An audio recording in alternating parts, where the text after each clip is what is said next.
A silver Toyota Corolla pulled out of the Memorial Hospital parking lot as Nancy Martinez, 28, finished her evening shift in Jacksonville, Florida. The young nurse had just called her mother, promising to be home soon.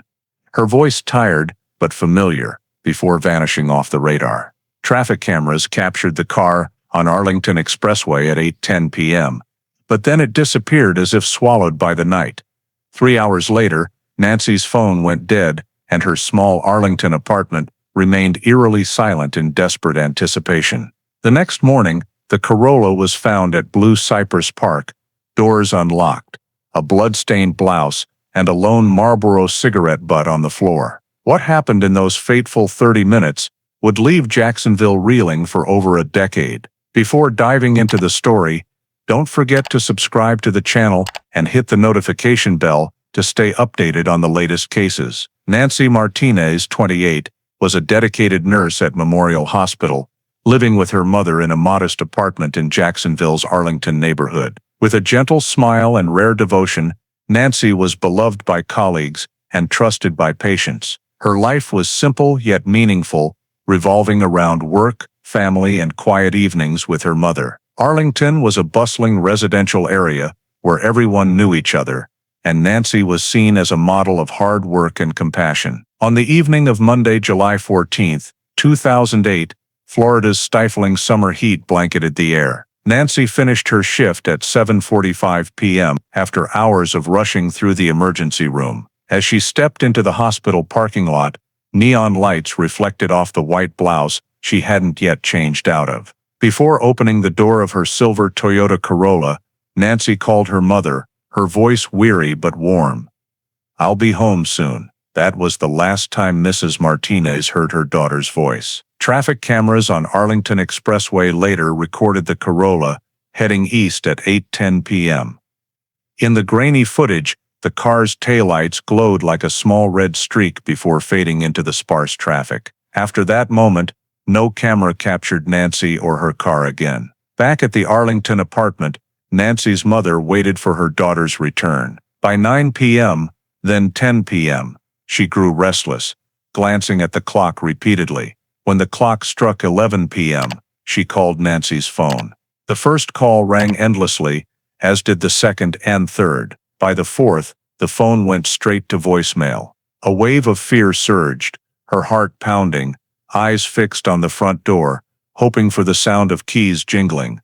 But the hallway remained unnervingly quiet. The room suddenly felt cold, every small noise outside startling her. Mrs. Martinez paced between the living room and the window, pulling back the curtains to peer into the dark, empty parking lot below. She called a few of Nancy's close friends, but no one knew anything, all equally surprised. A gnawing unease tightened in her chest, her hands trembling as worst-case scenarios flooded her mind. The hours dragged on like a nightmare, each minute stretching endlessly. Each unanswered call made the fear more tangible, weighing heavily on the frail shoulders of the aging mother. Finally, at 1 a.m., with no hope left that Nancy was merely stuck in traffic or had stopped somewhere, the family contacted the Jacksonville Sheriff's Office. Within minutes, a report of a missing young woman was logged, her name, description, and silver Corolla added to the watch list. That was the moment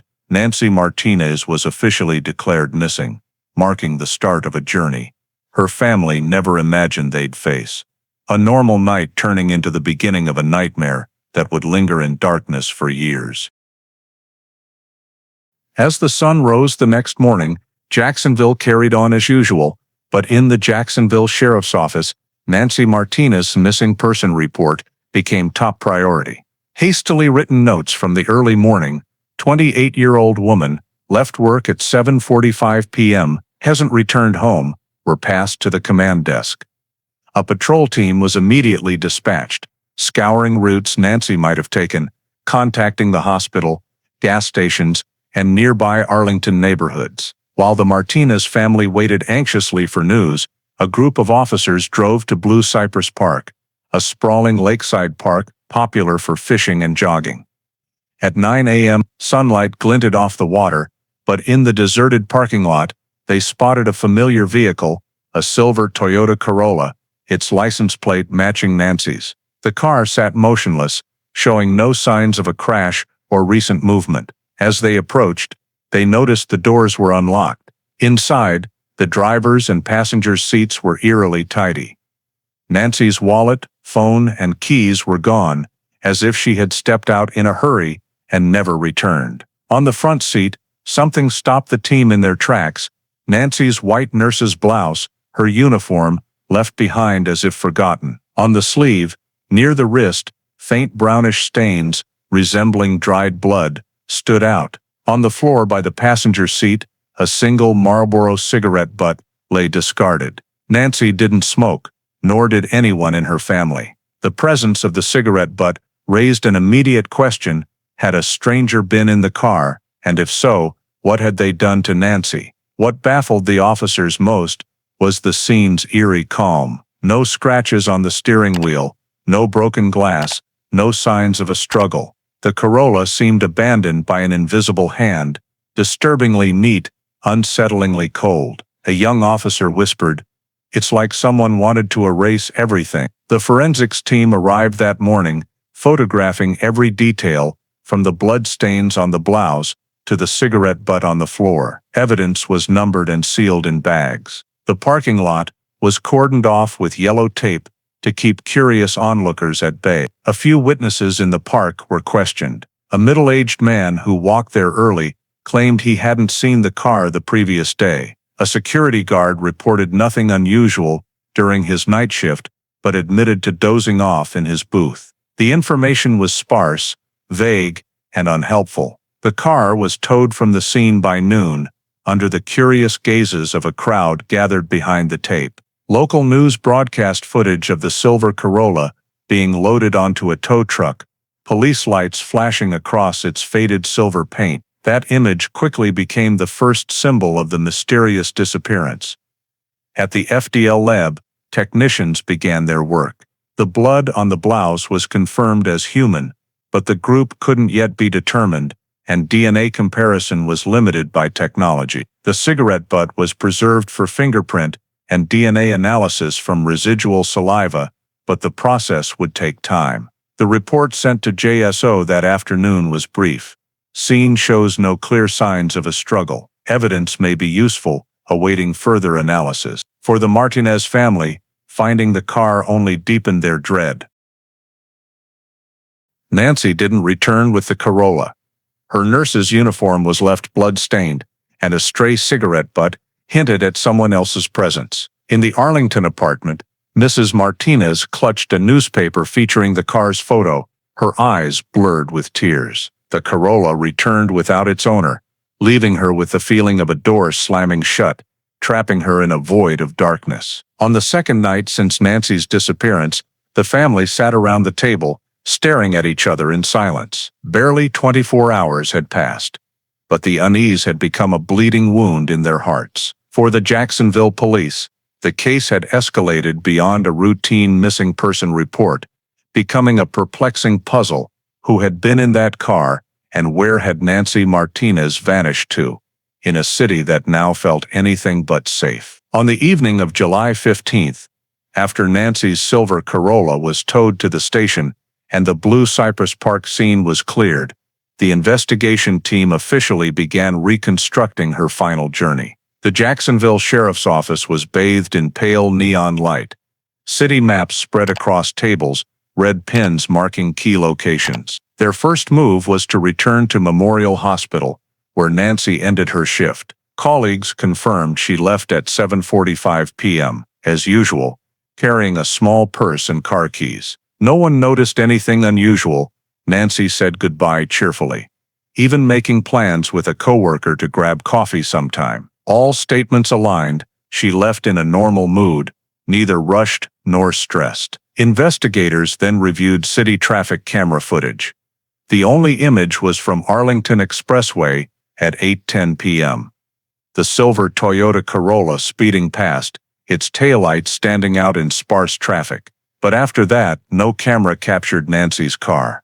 It was as if it vanished mid-road. Frustratingly, the camera at the critical intersection of Arlington Expressway and Cicely Boulevard The turnoff to Nancy's apartment was broken that night. A technical report showed it had stopped working that afternoon, and maintenance hadn't yet fixed it. This gap created a 30-minute blind spot where anything could have happened unrecorded. The team split into hypotheses. 1. Nancy was driving toward Arlington, but was stopped somewhere before reaching her apartment. 2. She deliberately took a side road, perhaps to meet someone or handle an emergency. The second seemed unlikely, since she had just told her mother she'd be home soon, with no reason to deviate. Police began checking side roads parallel to the expressway, focusing on routes leading to vacant lots, parks, or low-traffic neighborhoods. They interviewed taxi drivers, passers-by, and gas station workers. But no one saw Nancy or her Corolla. Many confirmed the road was quiet that night, with only a few cars passing. Lead officer, Lieutenant Donovan, sat before a city map, tapping the location of Blue Cypress Park's lot. He said, "If the car was found here, someone intentionally left the expressway and drove it there." The question is, did Nancy drive, or was she forced to? In internal briefings, investigators highlighted the blood-stained blouse and Marlboro cigarette butt. If Nancy was intercepted, she might have been slightly injured, blood staining her blouse, with the perpetrator leaving the butt behind. Alternatively, someone could have been in the car with her from the start, then took control. Every possibility was noted, but no evidence was strong enough to confirm. By day's end, a preliminary timeline was pinned to the board, 7:45 p.m. Nancy leaves the hospital, 8:10 p.m. Camera captures her car on Arlington Expressway. Then, a 30-minute gap with no data, 9 p.m. No trace at the Arlington apartment, 11 p.m. Nancy's phone goes dead. The timeline ended with a giant question mark. The blind time haunted the team, as they knew something pivotal happened in those 30 minutes, altering Nancy Martinez's fate forever. The silent road and broken camera turned the case into a maze from the outset. With technical data leading to dead ends, investigators shifted focus. If cameras and evidence couldn't crack the gap, answers might lie with those around Nancy. Her relationships, faces from her life before July 14th. The first name called was Nancy's ex-boyfriend, Eric Dawson, 31. A computer technician who dated her for nearly a year before an amicable split. Though their breakup was conflict-free, friends mentioned Eric still had feelings, occasionally texting to check in. Questioned at JSO, Eric cooperated, stating he was in Gainesville, a 2-hour drive from Jacksonville, at a cousin's birthday party that night. Police verified gas station receipts, family statements, and bar photos from Gainesville, all matching. After 2 days, Eric was cleared, though his name lingered in the file as a verified connection. Next was Mark Reynolds, a colleague from Nancy's department. Many at the hospital noticed Mark often flirted with Nancy, sometimes excessively, making her uncomfortable. Another nurse recalled Nancy saying, "Mark doesn't take no for an answer." Investigators questioned Mark, documenting his July 14th timeline. He claimed he went straight home to Riverside after his shift, watching TV with his roommate. His story was hard to verify initially, but his roommate confirmed it, backed by a pizza delivery receipt from 8:30 p.m. The time Nancy vanished. Though Mark's presence in the file raised suspicion, no evidence tied him to the case.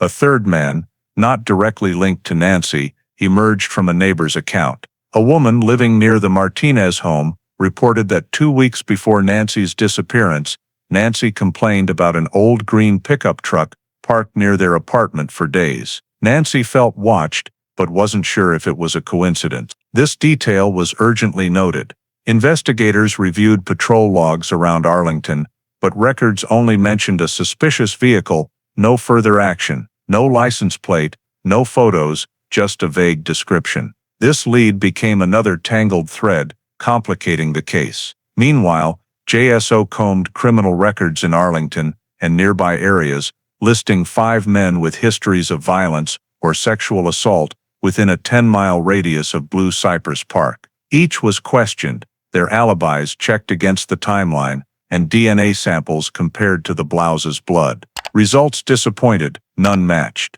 Some had solid alibis, others were simply unrelated.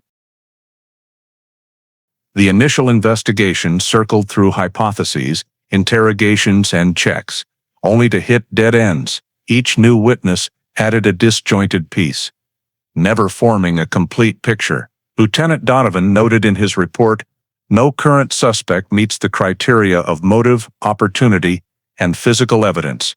Investigation must expand." For the Martinez family, the discreetly shared suspect list heightened their unease.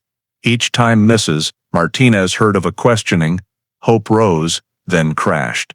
Her only question remained unanswered: if not acquaintances or known criminals, who was in the Corolla that night? And why was Nancy, an ordinary young woman, targeted by the silent darkness lurking in the city? As initial suspects were cleared and fragile leads faded, pressure mounted on the Jacksonville Sheriff's Office. Unable to rely on individual leads, police launched a broader search, hoping for a physical clue. For a week after Nancy's disappearance, Arlington and city outskirts saw rows of people in reflective vests, wielding sticks and flashlights, combing vacant lots. The volunteer search team swelled to hundreds, many strangers joining, unnerved that an ordinary woman could vanish on her way home without a trace. Police deployed cadaver and blood-scent dogs to Blue Cypress Park, following trails around the park. The dogs alerted a few times, but found no clear scent path, as if the trail ended where the car was parked. Police helicopters circled above the St. Johns River and nearby forests, spotlights sweeping vast areas at night, revealing only swaying trees. Divers searched deep waters near the park, but the riverbed yielded only thick mud and decayed logs, no body or evidence. The Martinez family's fear grew daily. As Nancy's image aired on evening news, neighbors, colleagues, and strangers sent dozens of messages, hoping she'd just gone somewhere and would return. But the more they searched, the clearer the void became. No personal items, no strange tire marks, no unusual footprints, as if Nancy had evaporated. Local media covered the story heavily, with Florida Times-Union front pages and TV news replaying Nancy's radiant smile in her nurse's uniform. Reporters stood at Blue Cypress Park, behind yellow tape, broadcasting live. A young woman vanished, just 15 minutes from her workplace, and police say they've found no concrete leads. Pressure on JSO intensified. Press conferences repeated, with the spokesperson stating, "We're doing everything we can." But the public grew restless, criticizing slow police action and the unrepaired camera that cost them a chance. In the small Arlington apartment, Mrs. Martinez was nearly drained. She prayed nightly, hoping Nancy was stuck somewhere and would return. Nancy's brother printed thousands of flyers, posting them at supermarkets, gas stations, and churches. The family held a public prayer vigil at a local Baptist church. That night, hundreds filled the wooden pews, candlelight flickering on anxious faces. The pastor prayed for Nancy's safety, hymns rising in the heavy air. Mrs. Martinez, trembling, took the microphone and said in a choked voice, "My daughter just wanted to come home after work. If anyone out there knows something, please speak up." Many wept, the room falling into heavy silence. The search stretched into weeks, and community hope gave way to fear that Nancy might never return. Indeed, as time passed, the initial frenzy quieted. The relentless searches slowed, yielding to silence. Jacksonville's summer of 2008 closed in gloom, and by winter, the community's burning hope had faded. No body, no arrests, no new clues. Flyers with Nancy's face weathered and tore under rain and sun, becoming silent scraps on utility poles. The once vocal media moved on to other stories, other city tragedies. The Martinez family, however, had no choice but to keep searching in vain. 2 years later, Nancy's file grew heavy with added pages, but no progress. Scene reports, interrogation logs, blouse blood tests, Marlboro butt analysis, all stacked thick, marked in red, no conclusive results. In early 2010, JSO made a tough call, Nancy Martinez case was officially moved to the cold case unit. Remaining evidence, the blood-stained blouse, cigarette butt, and faint fingerprints, was sealed in clear plastic, labeled, and stored in the police archive. The metal door's closure marked the investigation's stalemate. For the family, this news was a knife. They knew a cold case meant lower priority, reopened only with new leads. But Janet Martinez, Nancy's mother, refused to stop. With relatives, she maintained findnancymartinez.org, posting photos, descriptions, and contact numbers, paying yearly fees, updating with tips, mostly false. Janet wrote on the homepage, "Nancy is my daughter, and I won't let anyone forget her." Each July, the family held a candlelight vigil at Blue Cypress Park, where the Corolla was found. By the dark lakeside, dozens, then hundreds of candles flickered on the still water. Friends, colleagues, neighbors, and strangers joined, holding hands in prayer. Each year, Janet repeated her plea. "If anyone out there knows something, please tell us. We just want to bring Nancy home." These vigils became a painful but vital ritual to keep hope alive. Yet in official records, Nancy's case sat dormant like others, a dusty file on the cold case unit's shelf, awaiting a day to be reopened. Time passed. Jacksonville changed. More crowded, more advanced. But Nancy's question lingered unanswered. Then, in early 2020, a spark emerged. The Florida Department of Law Enforcement announced widespread use of genealogy DNA, using public ancestry databases to trace culprits in old cases. This method had solved high-profile cases in California and elsewhere, now brought to Florida as a breakthrough for dormant files. Jacksonville's cold case unit was tasked with reviewing major missing person cases from the past 20 years, and Nancy Martinez's name topped the list. New generation investigators, tech-savvy with algorithms and DNA, opened the dusty file. They reread every report, interrogation log, and Blue Cypress Park photo. Key evidence, the blood-stained blouse and Marlboro butt, was no longer just weak clues from 2008, but potential keys with modern DNA tech. On February 18, 2020, the evidence bag was retrieved from storage, old seals checked, and sent to FDLE's new lab. Technicians began sequencing DNA from the faint blood on the blouse and dried saliva on the cigarette butt. Unlike 12 years prior, when results only confirmed human blood with limited DNA, advanced tech could now amplify tiny DNA segments, reconstructing full profiles. Weeks of tension passed. Cold case investigators checked updates constantly, hearts racing with each progress email. In April, preliminary results arrived. The screen displayed brief but stunning lines. DNA from blouse and cigarette butt, viable for comparison. No CODIS match, partial match in genealogy database. This was what they'd waited over a decade for. A genetic profile absent from criminal records, but present in public ancestry databases. It didn't identify a culprit yet, but opened a new door, tracing family trees to find a potential perpetrator. The Martinez family, unaware of this breakthrough, continued their quiet vigils. But in JSO's office, the mood shifted. A once hopeless case stirred, old pages breathing with modern tech. Young investigators sat before screens, piecing together genealogy like a massive puzzle. For the first time in 12 years, those genetic threads pulled Nancy Martinez's case from its dead end. When FDLE's initial lab results came in, the cold case unit at JSO fell silent for a moment. Investigators, used to curt no conclusive results reports, stared at the screen. DNA, no CODIS match. Partial match in genealogy database.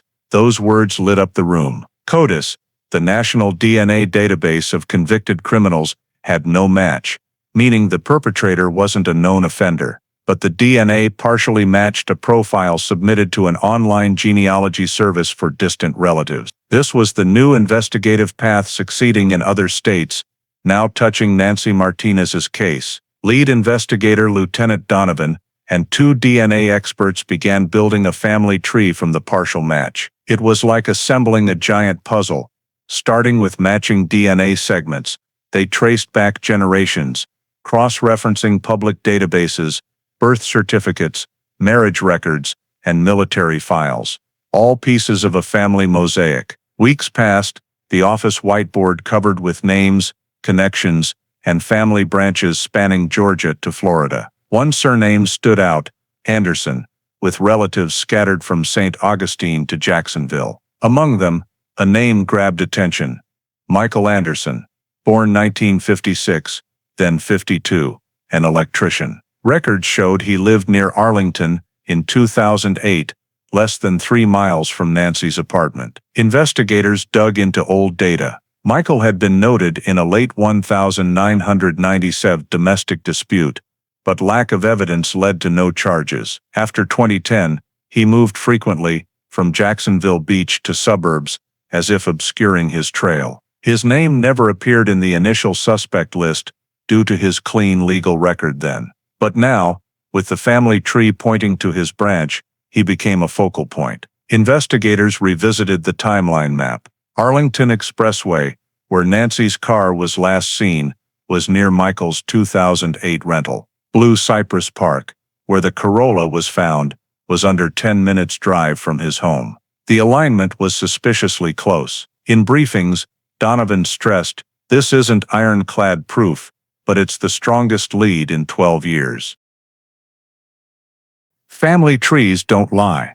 Michael Anderson needs to be in our sights. The team gathered more. Michael's current workplace, past addresses, assets, tax records, even rare social media posts. He had worked for an electric company, often traveling around Arlington for repairs, meaning he knew the area's quiet roads and obscure turns, exactly the knowledge a perpetrator would need to intercept a victim and vanish in the 30-minute blind time. Details built the picture: a middle-aged man with a violent past, living near Nancy's disappearance site, owning a pickup like the neighbor's description, and now tied to the DNA family tree as an unignorable branch. After 12 years, Michael Anderson's name, once just an ordinary citizen, became the focal point of a case that haunted Jacksonville. Donovan concluded in his report to superiors, "The partial DNA match has led us to a specific family branch. Within it, Michael Anderson stands out as the primary candidate. Request permission to open a suspect surveillance file." A new door had opened, and for the first time in over a decade, Nancy Martinez's case was no longer shrouded in hopeless darkness. As the investigation team planned to monitor Anderson, a veteran cold case unit officer suggested revisiting all old files, especially tips from the 2008-2009 hotline. A thick stack of yellowed documents, with faded handwriting, was spread across the table. Among them, they uncovered a detail long buried, a report from August 2009, over a year after Nancy's disappearance. The tip came from a middle-aged man living near Blue Cypress Park.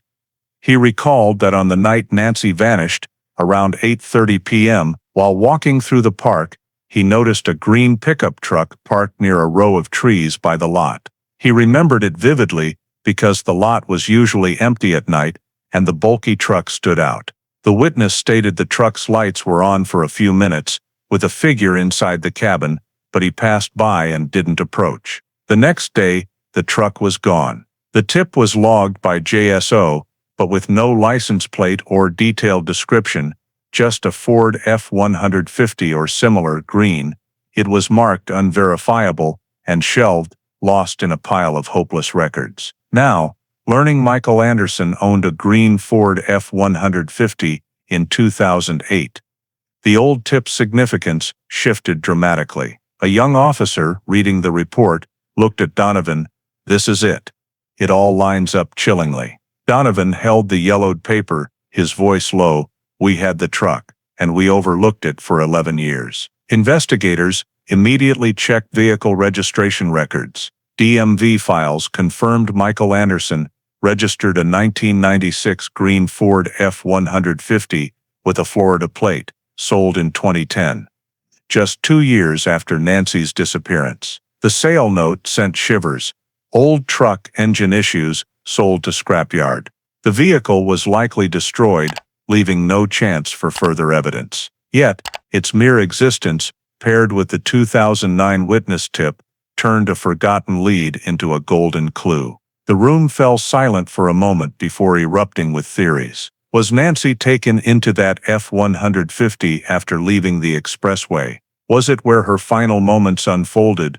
And why was it at Blue Cypress Park that night, where her silver Corolla was later found abandoned? Investigators revisited the timeline with fresh eyes. Nancy's last image was on Arlington Expressway at 8:10 p.m. The witness saw the green pickup at 8:30 p.m. in the park. The 20-minute gap perfectly matched the blind time missed by the broken camera. This was no coincidence. Donovan called the records team, "Get me everything on Michael Anderson from 2008, where he lived, what he did, and why that truck vanished after the case." In the following days, the team felt the thrill of opening the case anew. They reviewed old calls, letters, and buried witness tips. The harsh truth emerged. Nancy's case had critical pieces, but due to limited technology, impatience, or overload, police had let them fade. Now, with DNA tech and genealogy data, those details shone. The family tree pointed to Anderson. DMV confirmed the green F-150. The witness tip placed it at the scene the night Nancy vanished. All converged at Blue Cypress Park, closing a circle. That night, Donovan sat alone in his office. On the desk was Nancy's photo in her white blouse, eyes bright, smile gentle. Beside it, the 2009 report with the witness's scrawled handwriting. He muttered, "We could have found answers years ago." That regret fueled the team's resolve. They couldn't let this golden lead slip again. From now on, everything centered on Michael Anderson. The man with the green pickup at the fateful scene, now the only name tying the DNA family tree to Blue Cypress Park's darkness. Not only did the DNA family tree point to Anderson, and DMV records confirm his ownership of a matching truck, but the eerie alignment of the truck's presence at Blue Cypress Park with Nancy's blind time convinced investigators this was no fluke. To understand the man, the cold case team dug into Michael's past. Michael Anderson, born 1956, grew up in Jacksonville's southern suburbs. In 1980, he started as an electrician for a small company, a job letting him roam neighborhoods, meeting dozens of families weekly. Police records showed a 1994 arrest for domestic violence. His ex-wife accused him of battery while drunk, but the case was dropped when she withdrew her complaint and refused to testify. Since then, Michael stayed off law enforcement's radar, his record clean in 2008 when Nancy vanished. However, neighbors over the years painted a different picture. A hot-tempered man, easily irritated, often drinking heavily. A woman who lived near Arlington told police he could be friendly by day, but at night, drunk, he'd yell and slam doors. We steered clear. Such stories, if noticed in 2008, might have narrowed the focus sooner. After Nancy's disappearance, Michael lived in Arlington for 2 more years. Then, abruptly in 2010, he sold his green Ford F-150 to a scrapyard and moved to a mobile home in Jacksonville Beach. New neighbors described him as quiet, private, but always watching what others did. He moved several times after, each stay brief, as if avoiding permanence. To the cold case team, this behavior screamed of erasing tracks, especially paired with the truck sale, the case's key physical evidence. In briefings, Donovan stressed, if Michael's involved, he was smart enough to erase what could incriminate him, starting with the truck. But he couldn't erase his DNA. Indeed, the family tree led to Anderson, but to convict, they needed direct evidence. Michael's current DNA had to match the blouse blood and cigarette butt saliva from Nancy's car. Only then would suspicion become courtroom truth. The surveillance team quietly tracked Michael. They noted his routine, mornings driving a small work truck to electrical jobs, afternoons at a local bar for a few beers, evenings returning alone to his apartment. Unmarried, childless, and solitary, he was easy yet risky to monitor. Any mistake could alert him. A young investigator noted, "He's hyper-vigilant." At the store, he looks over his shoulder. Driving, he switches lanes suddenly, like checking for tails. This isn't random behavior. The more they watched, the more they believed Michael was hiding something. Still, Donovan's report to superiors was cautious. "We have the truck tip genealogy data, a violent past and odd behavior, but it's all circumstantial. To bring Michael Anderson to justice, we need a direct DNA sample." That's the final piece.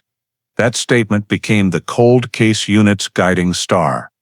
All eyes and steps now aimed at one goal: legally obtaining Michael Anderson's DNA. Only then could the secret buried for 12 years be uncovered. From the moment Donovan declared they must get Michael Anderson's DNA at all costs, the cold case unit made it their top priority. They knew a legal DNA sample, matched to the faint blood on Nancy's blouse and the saliva on the Marlboro butt, would turn suspicion into undeniable truth. A full surveillance plan was launched. JSO quietly installed hidden cameras near Michael's mobile home in Jacksonville Beach. 2 unmarked cars rotated around the neighborhood, logging his habits. Michael left home at 6 a.m., drove an old work truck to electrical jobs, stopped at a roadside bar for beers in the afternoon, and returned alone at night, rarely socializing. They noticed his caution. After drinking, he took empty cans home, never leaving them at the bar. When smoking, he pocketed cigarette butts, rarely discarding them. This meticulousness made collecting a biological sample harder. Weeks passed in tension. Michael sometimes switched driving routes, looping through alleys, clearly checking for tails. Each time, Donovan grew surer his vigilance wasn't mere paranoia, but awareness of a secret to hide. Still, the cold case unit stayed patient, documenting every detail, knowing a chance would come. It did. On a seemingly ordinary December 2020 morning, Michael stopped at a gas station on Atlantic Boulevard for hot coffee. Surveillance cameras caught him paying, grabbing a paper cup, sipping a few times, and heading to his truck. Before entering, he casually tossed the half-empty cup into a public trash bin by the door. 2 investigators, parked dozens of yards away, locked eyes, hearts racing. This was the moment they'd waited weeks for. Per legal protocol, once an item is discarded in public, police can seize it as evidence. Seconds after Michael drove off, an investigator swiftly approached the bin, retrieving the cup with lip marks and coffee dregs. It was carefully sealed in an evidence bag, labeled with time and location. That day, the cup was sent to FDLE's lab. The team held its breath awaiting results. Days later, the official report arrived. In bold lines silenced the meeting room. DNA from the paper cup matches 100% with DNA from the blouse and cigarette butt in Nancy Martinez's car. No doubt remained. Michael Anderson left biological traces in Nancy's silver Corolla the night she vanished. This wasn't chance or theory, it was irrefutable forensic science. Donovan, reading the report, slammed the papers down, voice hoarse, "We've got the nail." He was in Nancy's car. He touched her life that night. No way out now, young investigators shivered. For over 12 years, Nancy's case was an unhealing wound. Now blood and a cigarette, once meaningless, spoke. The news was kept strictly confidential. The Martinez family, still praying and lighting candles in July, had no idea the net was tightening around the culprit. For the cold case unit, every next move had to be calculated. The DNA paved the way, but for an arrest, they needed to link more pieces. The Ford F-150 records, the 2009 witness tip, Michael's domestic violence history, together, these would form an airtight indictment. In the late December 2020 report to superiors, Donovan wrote, "DNA results are conclusive, with absolute reliability. Request preparation of search and arrest warrants. Target, Michael Anderson." The door to justice, shut for 12 years, finally cracked open. In the investigators' resolute gazes, they knew the next step would pull Nancy Martinez's case from darkness into its final chapter, facing the truth and the man who took her life. The coffee cup DNA shut down Michael Anderson's every defense, but Donovan knew that to build a solid indictment, They needed more than biological traces in the car. They needed to find Nancy. The agonizing question of 13 years, where was her body, remained unanswered. While reviewing files, an overlooked tip resurfaced. A 2009 report cited a resident near Timucuan Preserve, a few miles north of Blue Cypress Park. On the night Nancy vanished, he recalled seeing car lights speeding toward a swamp trail before going dark. Police had checked cursorily then, found nothing, and shelved the tip. Now, with DNA confirming Anderson, the cold case team couldn't afford to ignore it again. On an early January 2021 morning, police vehicles and forensic experts entered Timucuan Preserve. The area was gloomy and damp, thick with trees and deep black mud that seemed to swallow all traces. The excavation team, armed with metal detectors, thermal cameras, and GPS, scoured every meter. Hours passed, with only buzzing insects and sloshing footsteps. Then a young officer shouted, "Something's here." Under an ancient tree, the soil was unnaturally compacted. As shovels dug, a musty smell mixed with something acrid rose. A few strikes revealed human bones, pale against the black mud. A heavy silence fell. Everyone stood still, only the forensic experts' notes breaking the quiet. They marked each bone fragment, carefully placing them in specialized bags. Then, a small glint under flashlight caught their breath, a simple silver bracelet engraved with NM inside. Nancy Martinez's initials. Her mother had reported it as the last birthday gift given in 2007, worn daily. No doubt remained. They had found where Nancy lay for 13 years. The bones were rushed to FDLA's lab for analysis. Days later, DNA results confirmed the bones matched Janet Martinez's genetic profile perfectly. The report's positive match brought investigators relief and pain. They found Nancy, not the smiling nurse in her uniform, but silent bones in plastic bags. When police knocked on the Arlington apartment's door to inform them, Janet Martinez nearly collapsed. Clutching her daughter's photo on the home altar, she repeated, "I knew she was gone, but I prayed for a miracle." Nancy's brother held his mother, tears streaming, as the family shattered. News of Nancy's remains spread quickly. Local TV reported somberly, "After 13 years, the mystery of Nancy Martinez is resolved." Her remains were found in Timucuan Preserve swamp. Jacksonville reeled. Blue Cypress Park, once a place of prayers for her return, now saw Timucuan Preserve as a tragic graveyard, proof of an end everyone feared but dared not voice. In the Baptist church where candlelight vigils were held, grief enveloped all. The pastor spoke, "We prayed 13 years for Nancy's return, and today her family can at least bring her home to rest." For police, this discovery was the final critical piece. The blood, cigarette butt, and coffee cup DNA tied Anderson to Nancy's car. Timucuan Preserve gave a crime scene. The bracelet proved her presence, and DNA confirmed it. No longer a vague missing person case, this was now a murder with a clear victim. Donovan closed the report with a chilling line. "Today we found Nancy." The Martinez family, after years of waiting, could finally hold a proper funeral. But the cost of closure was unending pain. They faced the reality that Nancy lay in the swamp for over a decade, alone, unnoticed. For JSO, there was no reason to delay. The time had come to turn every piece of evidence into an indictment aimed squarely at the man they believed took Nancy Martinez's life. When the excavation report from Timucuan Preserve was sealed and DNA confirmed the bones were Nancy Martinez's, Donovan knew it was time to piece together the scattered fragments into a complete picture. He contacted Dr. Karen Holt, a forensic psychologist with FDLE, to build a criminal profile. In a small meeting room, surrounded by boards pinned with crime scene photos, Nancy's pictures, Michael Anderson's image, and a Jacksonville map marked with red pins, Holt began her analysis.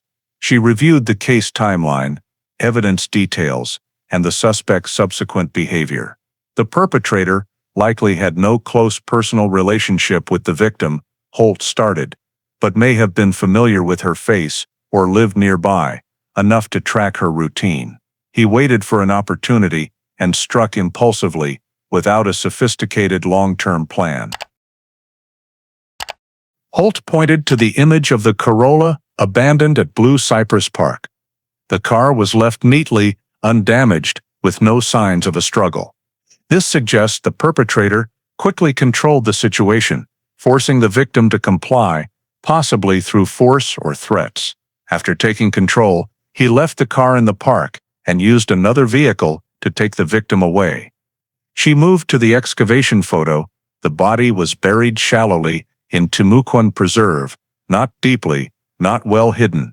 This indicates a rushed, unprepared attempt to conceal the body, reflecting a perpetrator acting in panic post-crime. Her conclusion silenced Donovan and the team, as every point aligned with Michael Anderson. He wasn't close to Nancy, but lived near Arlington in 2008. Close enough to know her work-home route. His domestic violence history showed aggressive outbursts when drunk, suggesting high impulsivity. He owned a green Ford F-150, exactly matching the 2009 witness tip, and when under suspicion, he sold the truck and moved repeatedly, classic behavior of someone erasing traces. Donovan asked Holt to delve into the psychology. What kind of person could live calmly for 13 years, hiding such a secret? Holt replied without hesitation. Someone capable of compartmentalizing their criminal act from daily life. Anderson committed no further serious crimes, held a steady job, attended church, did charity. All to maintain a facade. But inside, he was always on guard. Frequent moves, not leaving trash, constantly looking around.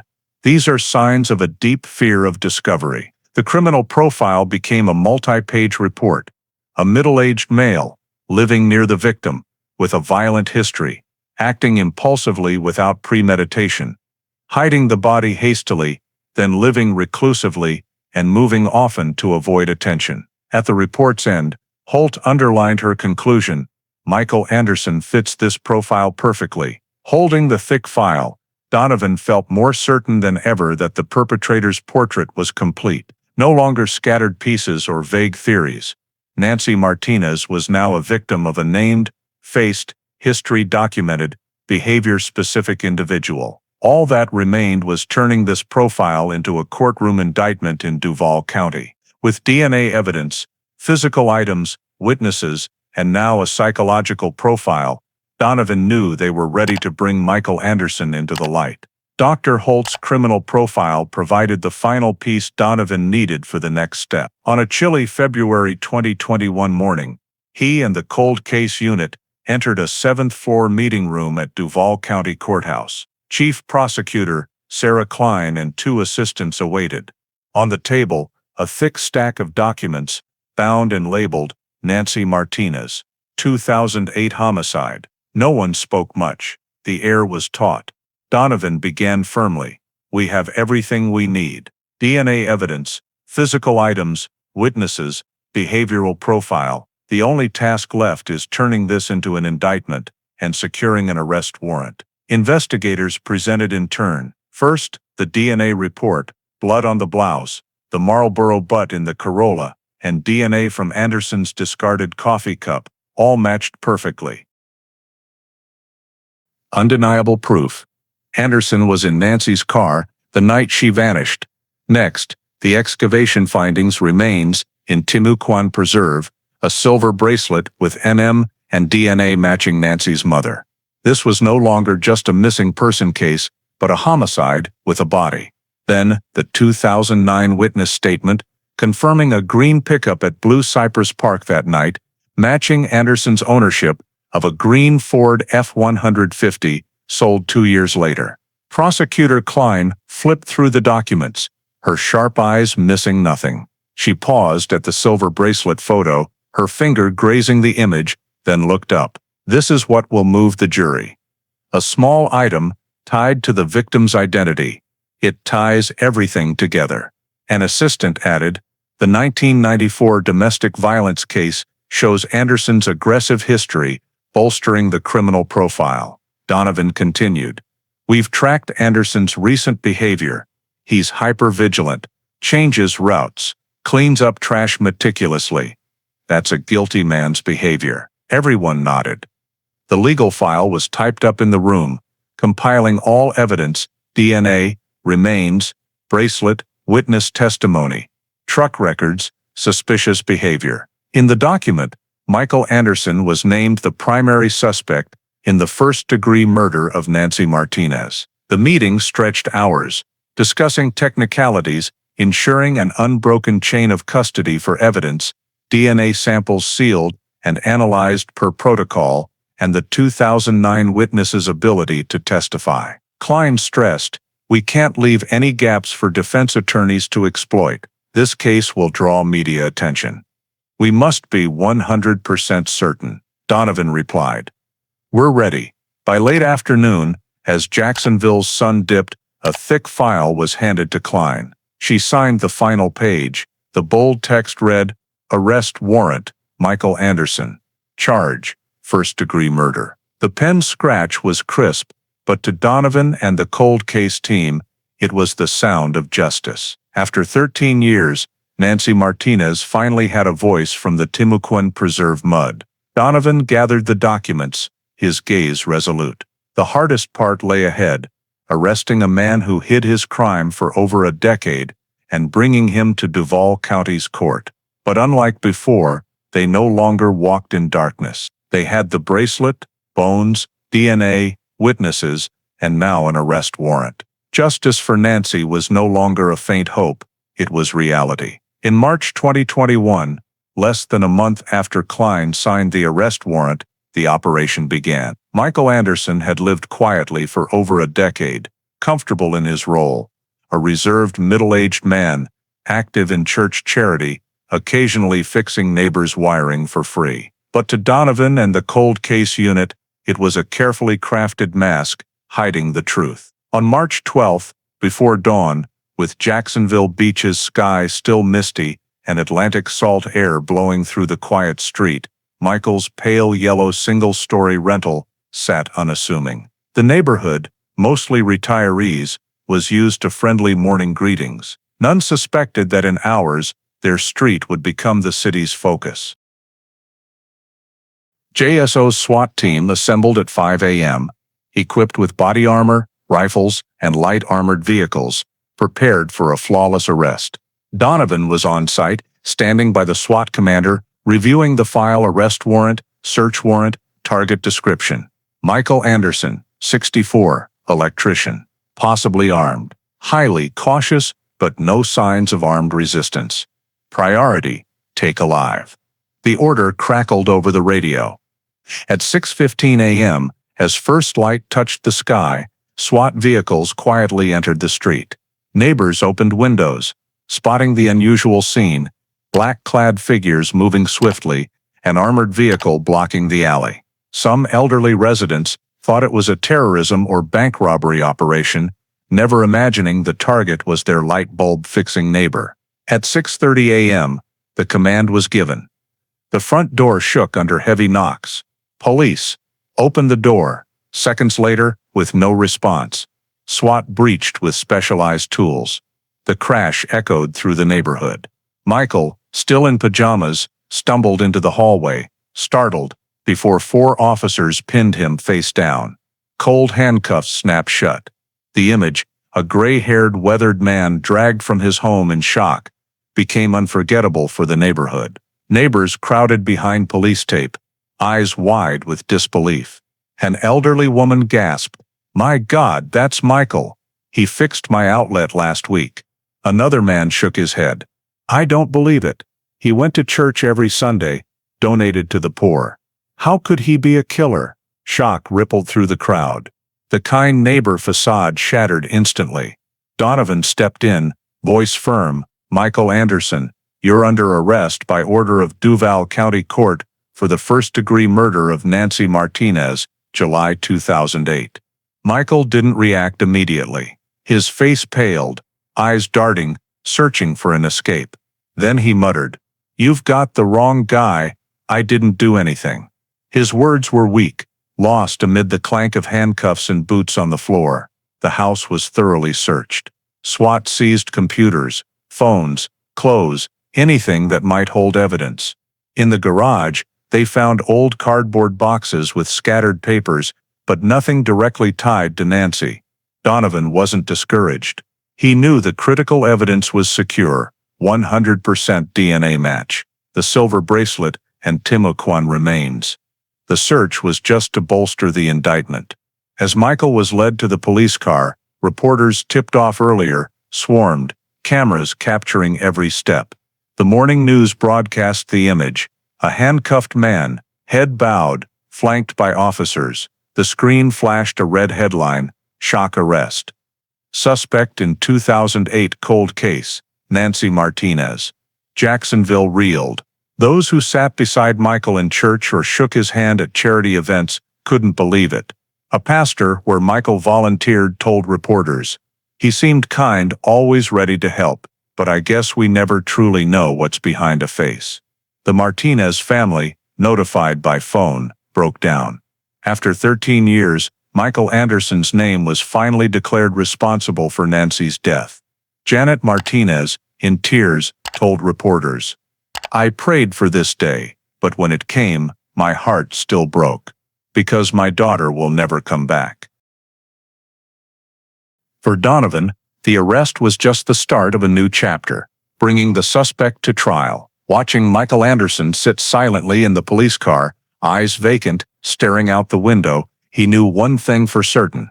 The kind neighbor mask had crumbled, and justice for Nancy Martinez had entered its fiercest phase. At JSO headquarters, post-arrest, Michael Anderson was taken straight to an interrogation room. The small space had bare walls, a cold metal table, and a chair bolted to the floor. Fluorescent lights cast a harsh white glow, making every word echo heavily. Donovan and two investigators sat across from Michael, still in the thin t-shirt from his arrest, wrists marked by cuffs, face ashen. He didn't erupt or resist, just sat silently, eyes fixed on the table, as if outside sounds no longer mattered.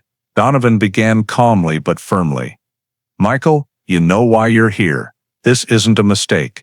We have evidence." He placed 3 clear evidence bags on the table, one with the NM silver bracelet, one with Timucuan preserved bone samples, and one with a photo of the DNA report showing a perfect match between the blouse blood, cigarette butt, and Michael's discarded coffee cup. "It all points to you," Donovan said, eyes locked on Michael's face. But Michael didn't flinch, only shook his head slightly, lips pursed. Michael's family-hired lawyer arrived quickly, demanding no questions without oversight. He advised Michael to stay silent. Michael nodded, clinging to the advice, and remained motionless. Each question, "What did you do on July 14, 2008? Where was your green Ford F-150 that night? Why was your DNA in Nancy Martinez's car?"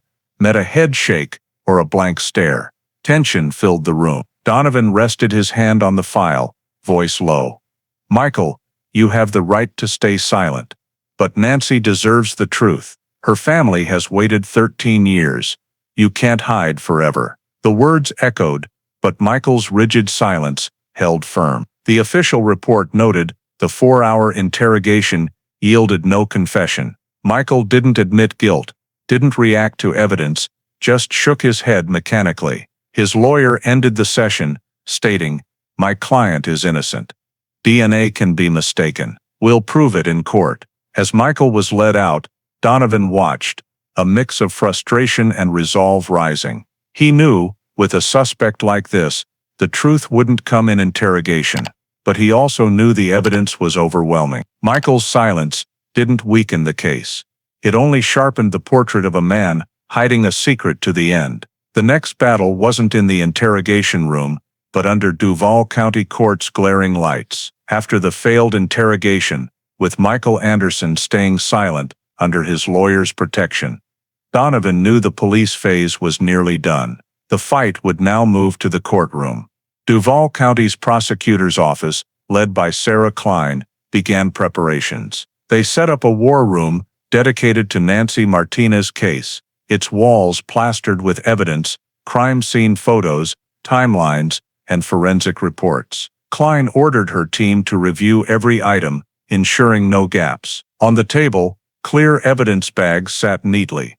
Nancy's blood-stained blouse, the Marlboro butt, the silver bracelet, and Timucuan bones. Beside them, the DNA report confirmed a perfect match with Michael's coffee cup sample. "This is the case's backbone," Klein said, "undeniable scientific evidence."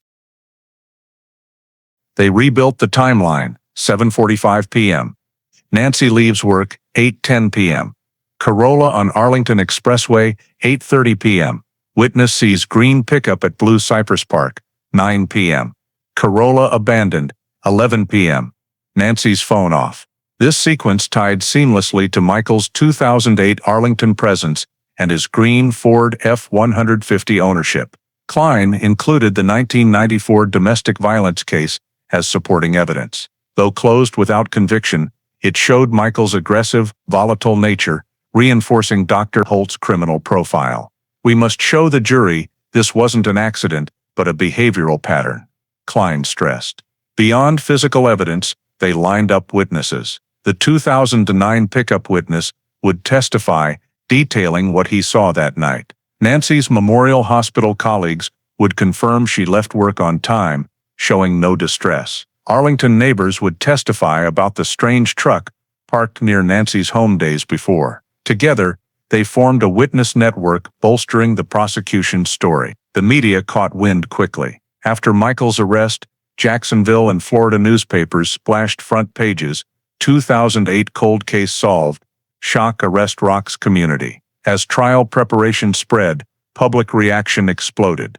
Many who knew Michael from church doubted, struggling to accept the kind man could be a killer. Others, especially families with daughters, demanded justice be served fully. Local talk shows dedicated episodes to the case, hosting legal experts, psychologists, and Arlington residents. One said, "What chills us is he lived among us for years, attending church, helping neighbors, all a mask." Meanwhile, the Martinez family navigated an emotional storm. Janet Martinez spoke publicly, for the first time since her daughter's remains were found. Choking back tears, she said, "Nancy deserves to hear justice speak. We've waited 13 years for this moment." Her image, clutching her daughter's photo, eyes wet, spread across media, sparking deep empathy. The prosecutor's office knew the case wasn't just in court, but under media spotlights. They had to present the case not only accurately, but persuasively, turning every piece of evidence and testimony into a clear part of Nancy Martinez's story. A young nurse whose life was stolen by a man the community trusted. The night before the indictment's official announcement, Klein stood in the war room, gazing at Nancy's photos on the wall. Her smiling face in a nurse's uniform seemed to look back. Klein silently vowed, "Tomorrow we enter the fight, and Nancy will have her voice." With a tight legal file in hand, Duval County's prosecutors were ready to bring Michael Anderson to justice, despite the facade he'd built for 13 years. On September 6, 2021, Duval County Courthouse became Jacksonville's focal point. From early morning, long lines formed outside, reporters, TV crews, curious citizens. Courtroom 3, where Michael Anderson's trial would unfold, was packed, with police setting up extra barriers. The air was thick, as if 13 years of pent-up tension awaited release. Michael was led in, wearing an orange jumpsuit, hands cuffed, face cold. He avoided eye contact, head bowed, sitting beside his defense attorney. In the front row, the Martinez family, Janet, her son, and relatives, arrived early. Seeing the man accused of killing her daughter, Janet trembled, clutching her son's hand, tears unstoppable. Behind them, Nancy's Memorial Hospital colleagues attended, holding her photo in her nurse's uniform, a reminder she once lived. As the judge's gavel struck, the courtroom fell silent, breathless. Chief Prosecutor Sarah Klein stood, stepping to the center, her voice firm yet emotional. "Ladies and gentlemen of the jury, 13 years have passed since the night Nancy Martinez vanished. 13 years her family lived in darkness, awaiting justice. Today, at last, justice has come.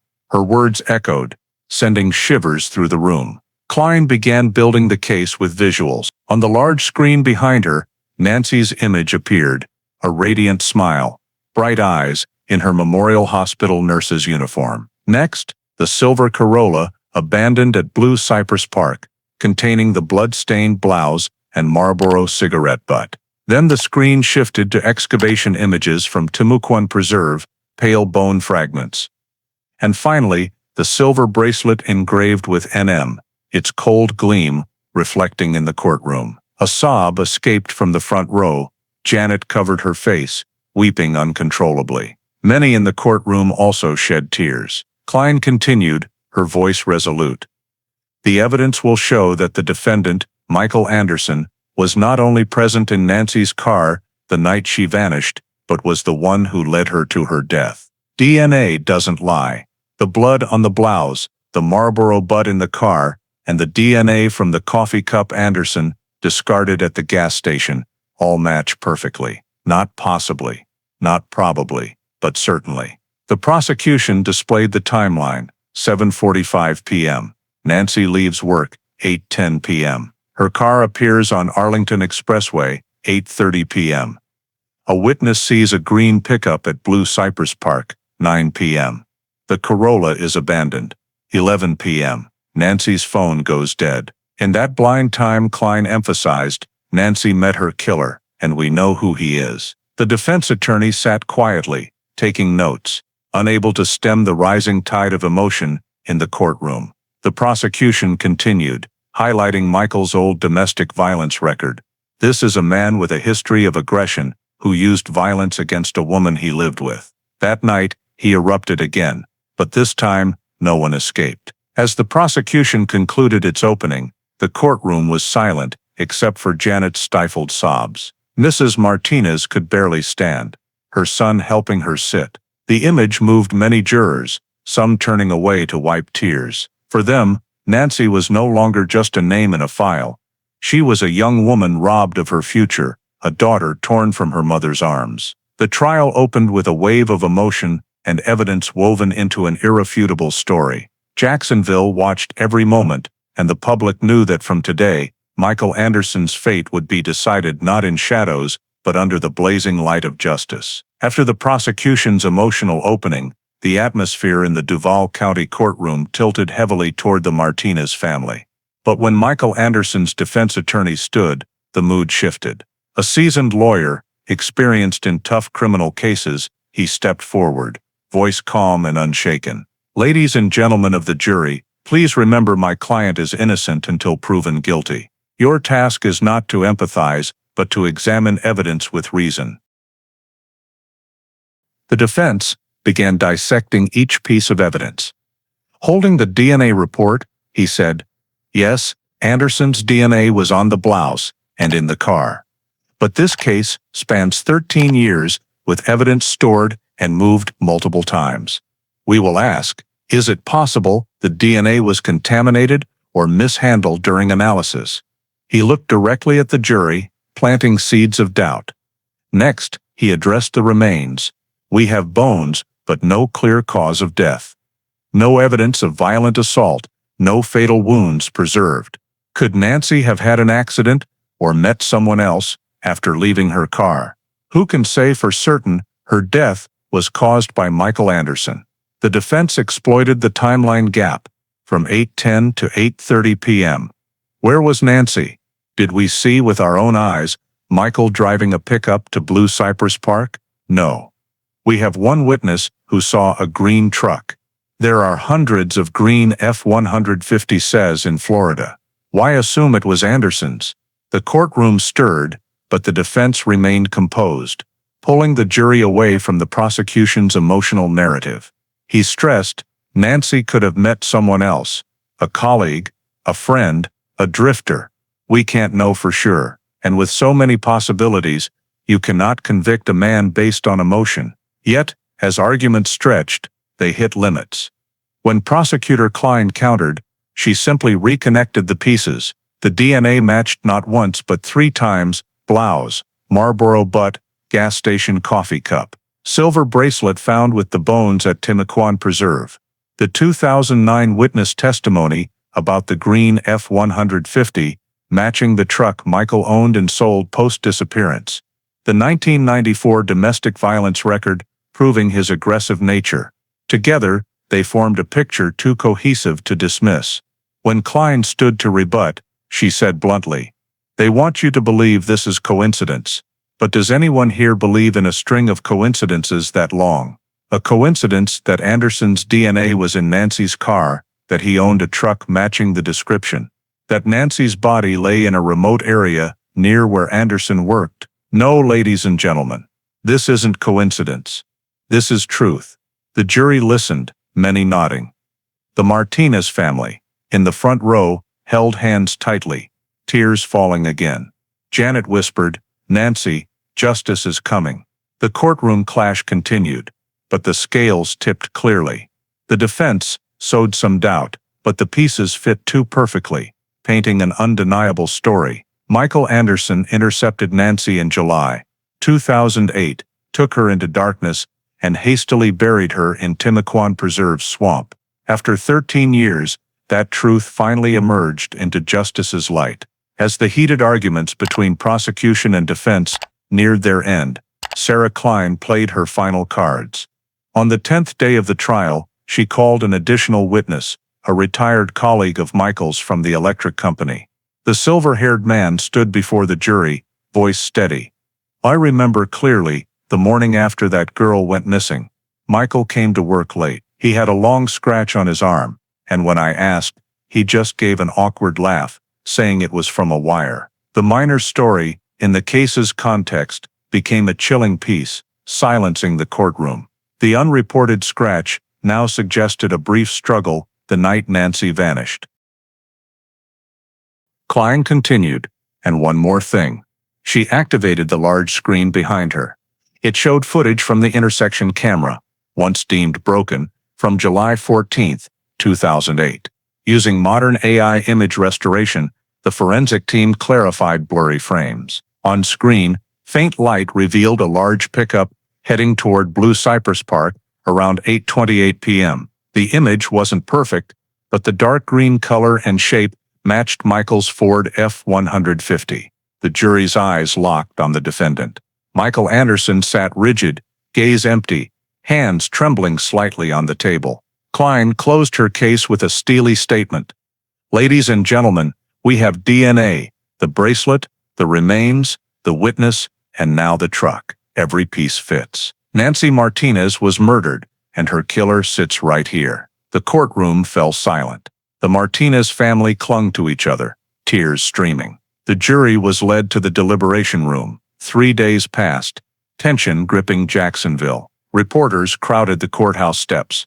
Nightly news dedicating minutes to updates. In the local church, the community prayed again, not just for Nancy, but for justice. On the third day's afternoon, the judge's office phone rang. The jury had a verdict. The courtroom filled again. The judge asked, "Have you reached a verdict?" The jury foreman stood, voice clear. "Yes, Your Honor." He looked at Michael Anderson. "We find the defendant guilty of first-degree murder of Nancy Martinez." A collective gasp filled the room. Janet Martinez sobbed, collapsing into her son's arms. Many in the courtroom wept, embracing. Michael Anderson sat motionless, eyes vacant, as if his mask had finally shattered. The judge delivered the sentence. "Michael Anderson, you are convicted of first-degree murder. The penalty, life imprisonment without parole." The gavel's strike echoed, closing 13 years of pain and opening a new chapter, one of justice. As Michael was led away, he said nothing. Camera flashes lit up, capturing his frozen face. Once the kind neighbor, Jacksonville erupted. Some rejoiced at justice served, others shuddered, recalling shaking hands, or sitting beside a killer in church. For the Martinez family, the verdict couldn't bring Nancy back, but it gave what they craved for 13 years. Truth acknowledged, the killer punished. Janet, facing reporters, tears streaming but voice steady, said, "Nancy can rest now. My daughter finally has justice." Michael Anderson's life sentence closed one of Jacksonville's longest cold cases, leaving a lesson that truth can be found, despite time, and justice, though late, can resound powerfully. The life sentence without parole for Michael Anderson ended the shocking trial, but its aftershocks rippled through Jacksonville like a tsunami. The community couldn't believe the gray-haired man, who fixed neighbors' light bulbs and sang in the church choir, was the one who took Nancy Martinez's life and hid it for 13 years. Many in Arlington and Jacksonville Beach admitted feeling chills recalling Michael, his polite smiles, friendly handshakes, now tinged with horror. A neighbor said on TV, "I let my young son ask him to fix an outlet. Thinking back, it gives me chills. We never truly know the people next to us. A lesson should. He have it tray too. Heave old Wayne."